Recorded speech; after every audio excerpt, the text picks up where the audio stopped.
Hello, Jaguar friends. Mrs. Bannister here. I am so excited to be with you all for our second week of distance learning.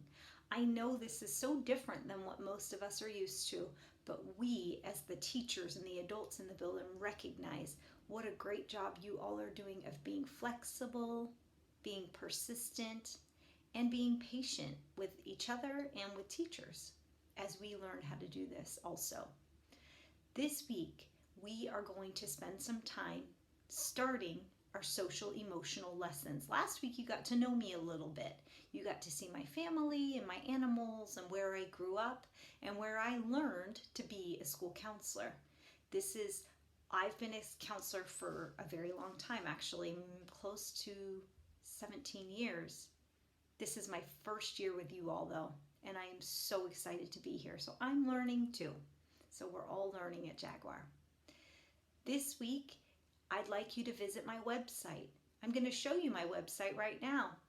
Some of you may be struggling with getting into Good Morning Friends, my morning group, which is held on a Monday, Wednesday, and Friday, right before your class meeting.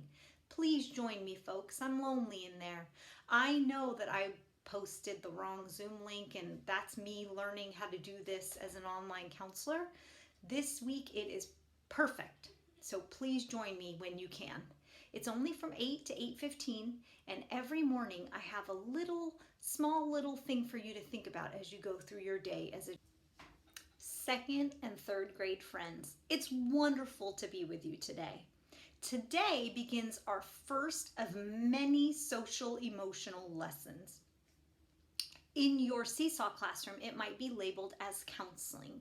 My role is to help all of us be the best students we can be when it comes to our social skills and our ability to manage our emotions. So I'm so excited to be with you all, and I hope you enjoy my lesson.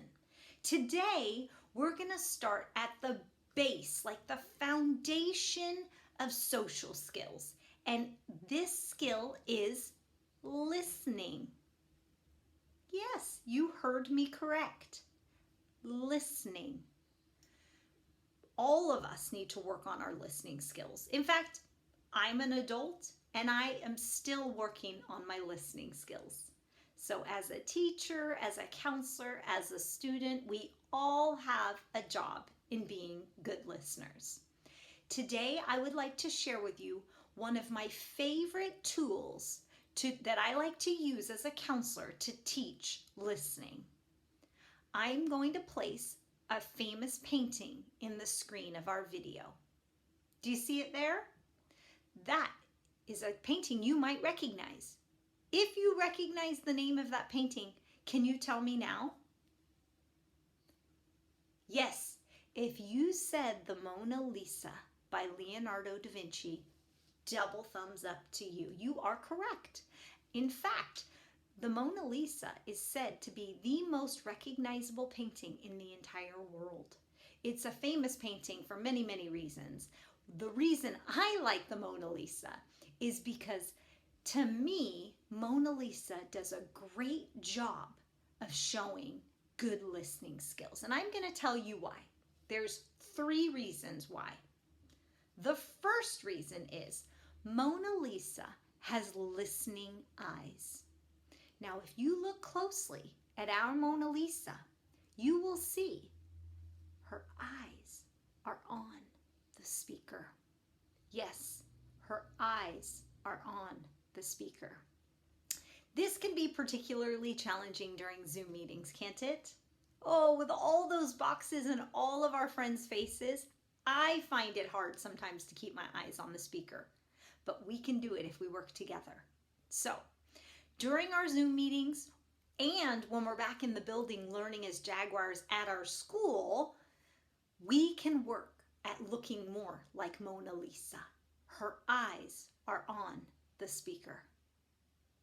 The second thing that I like about Mona Lisa is her body is still.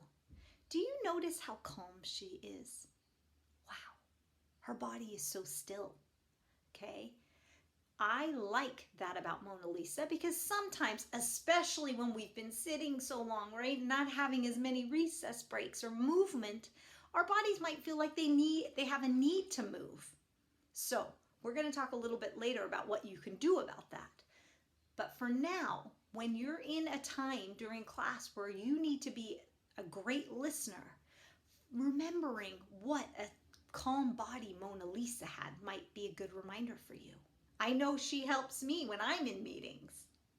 So we've got eyes on the speaker, body is still. There's one more. Number 3 is listening mouth. Have you ever heard of such a thing? A listening mouth? Oh yes, there really is such a thing as a listening mouth. It's a closed mouth. It's a mouth that lets others speak. So when our friends are speaking, or when our teacher or teachers are teaching, we have a listening mouth, which is a closed mouth, to allow them to speak. That doesn't mean you don't get to ever speak. Of course, we want to hear your ideas. We want to hear your voice. But speaking while others are speaking is not a listening mouth. We need to have a listening mouth, a quiet one, while our teacher or our classmates are sharing their information. I mentioned earlier, though, that sometimes being seated in front of a screen can be hard for movement. I also struggle with that sometimes, okay? I have a few ideas that I'd like to share with you. Would you like a few ideas about movement? Okay, here are 2 ideas. One is, get yourself a little fidget, and it doesn't have to be a complicated fidget. Here is my fidget. A hair rubber band, yes. I have a hair rubber band wrapped around my wrist, and I just use it to play with while I'm in a meeting. Nobody can see my hands. Do you notice that I'm fidgeting right now? No. This helps me with my desire to be wiggly, okay? In the buildings, when we're being 2nd and 3rd graders in our classrooms, our traditional classrooms, we get up and we move around and we share ideas while we're standing and walking and talking and moving. And we're not doing as much of that right now. So when we're in our Zoom meetings and our bodies are, our teachers are expecting us to be calm and still, if we have that strong desire to move, we can get ourselves something like a fidget. Doesn't have to be a hair rubber band. It could be a pen. And we can turn it around in our fingers to help us get some movement out. So if you're feeling kind of fidgety, and that's totally normal, I would encourage you to think about what some fidgets are that could work for you. One other thing that helps with our need to move is water. Yes, water. If you can drink water while you're going through your school day, it's going to do a couple of things. First of all, water is very good for our bodies. It's good for our health and our nutrition. It's also good for us because we're going to have to go to the bathroom if we drink water, and that's going to force us to get up and move our bodies. So if you have a water bottle, or if you have a glass that you can put safely near your iPad, I would encourage you to start maybe a goal of drinking a glass of water every morning while you're in your Zoom meetings with your class. That will help with your desire to move. When we are actively listening by having listening eyes, a calm body, and a listening mouth, we are more ready to learn. Okay, we become more open to the lesson that our teachers are presenting to us, and we may be a better sharer of information with our classmates and our teachers. So I encourage you all to think about Mona Lisa's 3 key characteristics of good listening this week as you go through your class lessons. Thank you so much for listening. I hope you all have a wonderful rest of your week.